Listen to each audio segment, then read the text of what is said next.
পাদুকা, খড়ম আমাদের জীবনে কতটা গুরুত্বপূর্ণ হয়। যখনই আমরা এটা পায়ে পরে হাঁটি, এটা আমাদের রক্ষা করে কাঁটা থেকে, ছোট পাথর থেকে। এটা আমাদের সুরক্ষিত রাখে। কিন্তু যদি এটাকেই আমরা অন্য দৃষ্টিভঙ্গি দিয়ে দেখি, তাহলে এই পাদুকার জন্যই হাঁটার সময় পেছন থেকে আমাদের পায়ে কাদা লেগে যায়। এরকম মানুষও আমাদের জীবনে থাকে, যে থাকে তো আমাদের সাথেই, কিন্তু এরাই আমাদের পিঠ পিছে কাদা ছড়ে। এবার হাঁটার সময় যখন আপনার পায়ে কাদা লাগে আপনার পাদুকার জন্য, আপনার নজর সেদিকে থাকে না, আপনার নজর থাকে সামনের দিকে, কারণ সেটাই আপনার লক্ষ্য, সেটাই আপনার পথ, আর সেটাই আপনার করা উচিত। তাই মনে রাখবেন, আপনার পা ধরে সেই টানতে পারে যে আপনার পেছনে রয়েছে, আর আপনার নজর সেখানে নয়। সবসময় সামনে নিজের লক্ষ্যে থাকা উচিত। প্রতি মুহূর্তে নিজের লক্ষ্যের দিকে তাকিয়ে থাকুন। সবসময় জীবনের সামনে এগোতে থাকুন।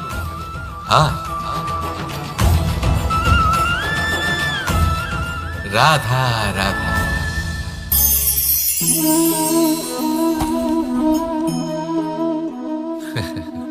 আপনি কি কখনো কোনো গাছের গায়ে পাথর ছুঁড়ে মেরেছেন? আজ না হোক, ছোটবেলায় কখনো না কখনো নিশ্চয়ই ছুঁড়েছেন। এখনো বাচ্চারা সেটাই করে থাকে। কিন্তু আপনি কি কখনো ভেবে দেখেছেন যে কেন সেই গাছের ওপরই পাথর ছুঁড়ে মারা হয় যাতে ফল থাকে? কোনো সাধারণ বা ফল বিহীন গাছের ওপর এত পাথর কেন ছোড়া হয় না? কারণ খুবই সহজ, আমরা ফল খেতে চাই, আর সেটা পারার জন্য আমরা পাথর ছুঁড়ে সেগুলিকে প্রাপ্ত করার চেষ্টা করি। আর অন্যদিকে সেই গাছ এই পাথরের রূপে বিরোধিতা সহ্য করে, তবুও সেখানেই দাঁড়িয়ে থাকে যেখানে তার অবস্থান। সেই ফল আমাদের দিতে থাকে যা সর্বদা আমাদের দিয়ে এসেছে, আর সেই জন্যই সে আমাদের কাছে মূল্যবান। তাই মনে রাখবেন, আপনার জীবনেও এরকম অনেক মানুষ আসবেন, বা হয়তো এখনই আছে, যারা আপনার বিরোধিতা করেন, যারা আপনার জীবনে সংকট ডেকে আনেন, আপনাকে দোষারোপ করেন, কিন্তু আপনার নজর সেদিকে থাকা উচিত নয়। তাই একটা গুরুত্বপূর্ণ সত্য সবসময় মনে রাখবেন, সেই গাছের ওপরেই পাথর এসে পড়ে যে ফল ধারণ করে, যে মূল্যবান হয়। রাধা রাধা। আপনি এটা দেখতে পাচ্ছেন? আপনি নিশ্চয়ই ভাবছেন এটা জট কি করে বাঁধল। তার কারণ এই হলো, আমি এই সুতো ঠিক করে গুছিয়ে রাখতে পারি না। এটার দুটো দিক একসাথে জড়িয়ে গেছে, আস্তে আস্তে পুরোটা জড়িয়ে গেল, আর তারপর দেখুন এমন একটা জট পেকে আছে যে আমি কিছুতেই বুঝতে পারছি না এটাকে খুলবো কিভাবে। তাই মনে রাখবেন, যদি কোনো লম্বা সুতোকে ঠিক করে গুছিয়ে না রাখেন, তাহলে সেটা জড়িয়ে যাবে। এইভাবেই আমাদের জীবনে আমাদের জিহ্বা, আমাদের কথা, যদি এই জিহ্বা আপনারা সামলে না রাখতে পারেন, তাহলে শুধুমাত্র কষ্ট পাবেন। তাই নিজের শব্দ এর উপরে নিয়ন্ত্রণ রাখুন, সর্বদাই ভালো হবে। আর আসুন আমার সাথে ভালোবেসে বলুন, রাধা রাধা। এটা দেখতে পাচ্ছেন? আপনি নিশ্চয়ই জানেন এটা কি। এটা বড়ই বিচিত্র এক বস্তু। এটা হলো কয়লা। আমি একে বিচিত্র এই কারণে বলছি, ভেবে দেখুন, যদি এটা গরম হয় আর আপনি এটাকে ধরে ফেলেন, এটা আপনার হাত পুড়িয়ে ফেলবে। আর যদি এটা ঠান্ডা হয় আর আপনি এটা ধরেন, তাহলে এটা আপনার হাতে কালি লাগিয়ে দেবে। অর্থাৎ যে কোনো পরিস্থিতিতেই, যে কোনো রূপেই থাকুক না কেন, গরম হোক অথবা ঠান্ডা, এটা কোনো না কোনো ভাবে আপনার ক্ষতি অবশ্যই করবে। এরকমই হয় খারাপ মানুষজন, বদসঙ্গ, ঠিক কয়লার মতো। আপনি যদি কিছু নাও করেন, যাই হয়ে যাক, এরা যদি আপনার কাছে থাকে, তাহলে কোনো না কোনো ভাবে জীবনে আপনার কোনো না কোনো ক্ষতি অবশ্যই হবে। তাই নিজের জীবনে সবসময় সঙ্গতের নির্ণয় অত্যন্ত ভেবেচিন্তে করবেন। রাধা রাধা। মানুষ কতটা শক্তিশালী হয়, তার কতটা সামর্থ্য রয়েছে, সে কতটা প্রতিভাশালী হয়, এটা হয়তো বলার কোনো দরকারই নেই। আজকের দিনে সবাই জানে যে মানুষ কি না করতে পারে। মানুষ চাইলে সবকিছু করতে পারে। মানুষ যদি চায় মাছের মতো জলে সাঁতার কাটতে পারে। মানুষ যদি চায় হিমালয়ের মাথা নত করতে পারে। মানুষ যদি চায় সমুদ্র থেকে মুক্ত সংগ্রহ করতে পারে। মানুষ যদি চায় তাহলে আকাশের পাখির মতো বিচরণ করতে পারে। মানুষ চাইলে সব কিছু পেতে পারে। সে জ্ঞান, সম্পত্তি, পরিবার, সাফল্য, সবকিছু। যদি কিছু থাকে যেটা সে গ্রহণ করতে চায় না, সেটা হলো তার দোষ। জীবনে এগিয়ে যেতে পারবেন। আর আমার সাথে ভালোবেসে বলুন, রাধা রাধা।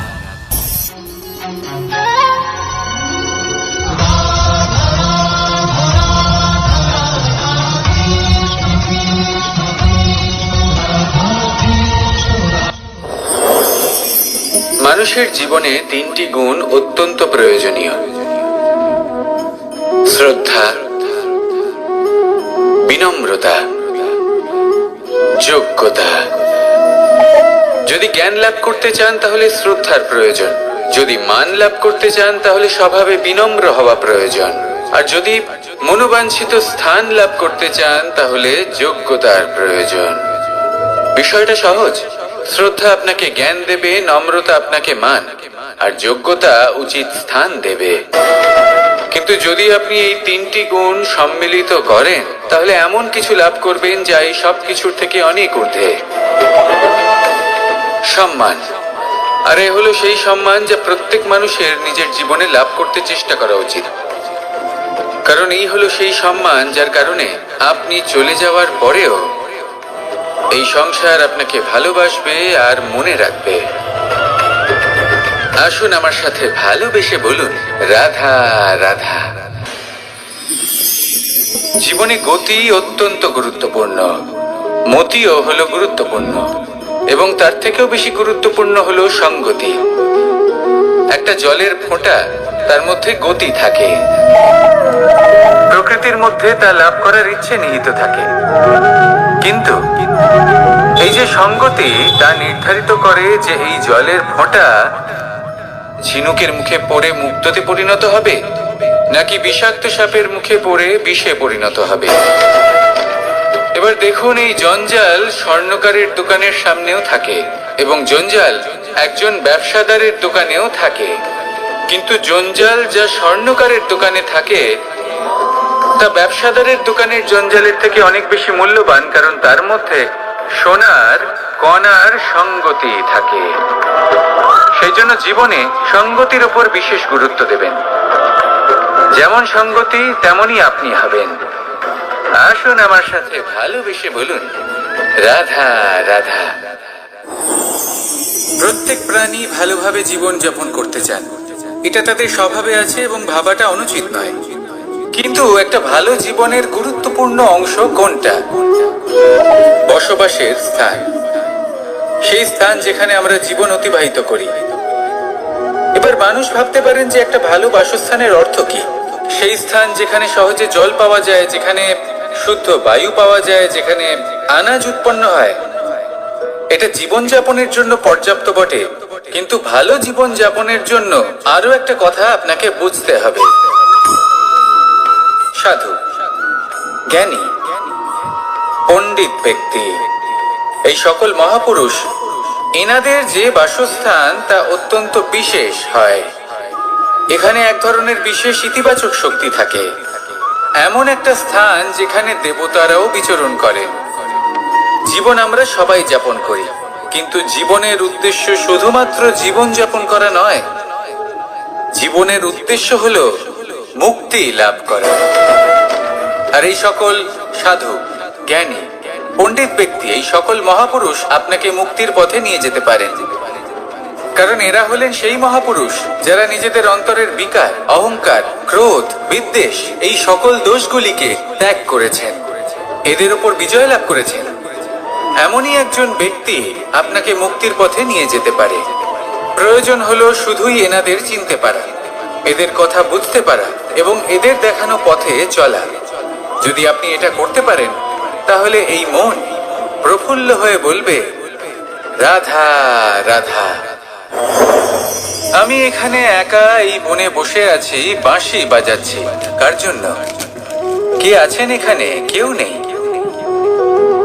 আমার প্রজা, আমার রাজ্য, আমার পরিবার আমার থেকে অনেক দূরে আছেন। আমি এখানে একা এই বনে বসে এই আকাশের এই রঙের, গাছের এই সব ফলের, মাটির সুবাসের আনন্দ উপভোগ করছি। কেন? আমি হলাম দ্বারকাধীশ। এমন কি রাজকীয় বা ভৌতিক সুখ রয়েছে যে আমি ওখানে পেতে পারি না? সবকিছুই পেতে পারি, তাও এখানে বনে একা বসে আছি। কোন সুখ খুঁজে চলেছি? একা থাকার সুখ। আমরা প্রত্যেকদিন অনেক মানুষের সাথে, চিন্তাধারার সাথে, কর্মের সাথে, পরিস্থিতির সাথে সুখ দুঃখের দ্বারা বেষ্টিত থাকি। জীবনের এই চক্রে আমরা জড়িয়ে পড়তে থাকি। যতই আমরা এই সমস্যার সমাধান করি আমরা ততই এতে জড়িয়ে পড়ি। আমরা এতটাই জড়িয়ে পড়ি যে যখন আমরা আয়নায় নিজেদের দেখি তখন আমরা নিজেদের চিনতেই পারি না। এমন মনে হয় যেন আমরা নিজেদের হারিয়ে ফেলেছি। সেই জন্য প্রত্যেক দিন আপনি কিছু সময় নিজের সাথে কাটান একান্তে। এটা অত্যন্ত আবশ্যক।